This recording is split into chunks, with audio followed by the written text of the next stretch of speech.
Hello friends, welcome to Chaitali's kitchen. তোমরা সবাই কেমন আছো? আশা করি সবাই ভালো আছো। আজ একটা ভেজ আইটেম রান্না করে দেখাবো, পনিরের ভেজ আইটেম। নাম হলো কসুরি মেথি পনির।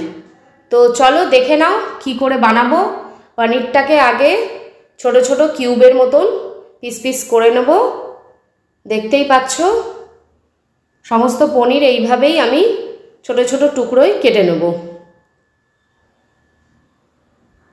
দেখো পনিরগুলো সব কেটে নিয়েছি।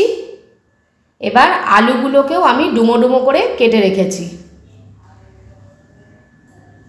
এবার গ্যাসটা জ্বেলে দিলাম, একটা কড়াই বসিয়ে দিলাম। কড়াইটা ভালো করে হিট হলে আমি এখানে সাদা তেল দেব। আজ সাদা তেল দিয়ে রান্না করব। এবার আলুটাকে আমি নুন হলুদ মাখিয়ে ভালো করে লাল লাল করে ফ্রাই করে তুলে নেব।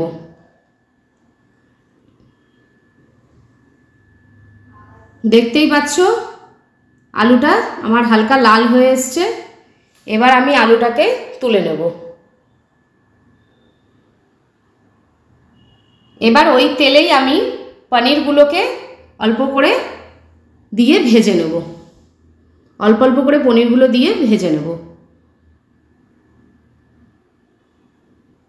তো দেখো পনিরগুলো হালকা লাল হয়ে এসছে। এবার পনিরগুলোকেও আমি তুলে সাইডে রেখে দিলাম। এইভাবে একে একে সমস্ত পনিরগুলো ভেজে আমি তুলে নিলাম। ওই তেলেই এবার আমি দিয়ে দেব গোটা গরম মশলা ফোড়ন। এবার আমি জিরের গুঁড়ো আর ধনের গুঁড়ো গুলে রেখেছিলাম। 2 চামচ ধনের গুঁড়ো, 2 চামচ জিরের গুঁড়ো জলে গুলে দিয়ে দিলাম। পরিমাণ মতো লবণ দিয়ে দিলাম, আর দিয়ে দিলাম হলুদ গুঁড়ো, আর লাল লঙ্কার গুঁড়ো দিয়ে দিলাম 1/2 চা চামচ। দিয়ে ভালো করে এবার কষিয়ে নেব। দিয়ে দেব সামান্য একটু নুন মিষ্টির ব্যালেন্সের জন্য চিনি। দিয়ে কষানো হয়ে এলে আমি এবার ভেজে রাখা আলুগুলোকে এর মধ্যে অ্যাড করে দেবো। আলুগুলোকে দিয়ে আরেক কিছুক্ষণ কষিয়ে নেব। এবার কসুরি মেথিটা আমি হাতে গুঁড়ো করে এই আলু কষানোর মধ্যেই দিয়ে দেব।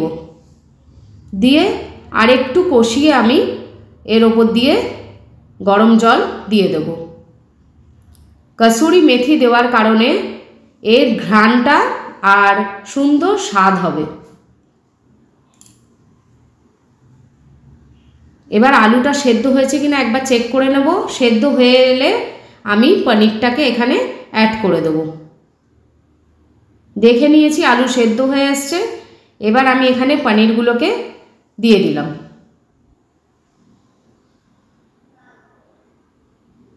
এইবার পনির আলু একসাথে ঝোলের সাথে ফুটে একটু হালকা সেদ্ধ হলে আমি নামিয়ে নেব।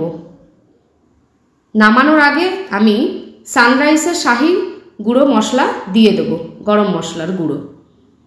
এবার আমি এটাকে নামিয়ে সার্ভ করে দেবো। তো বন্ধুরা, কসুরি মেথি পনির কেমন লাগলো তোমাদের? আমার তো দারুণ লেগেছে খেতে। এর স্বাদে গন্ধে দারুণ লাগে খেতে। তো একবার ট্রাই করো, ভালো লাগলে লাইক কমেন্ট শেয়ার করে পাশে থেকো। Bye bye.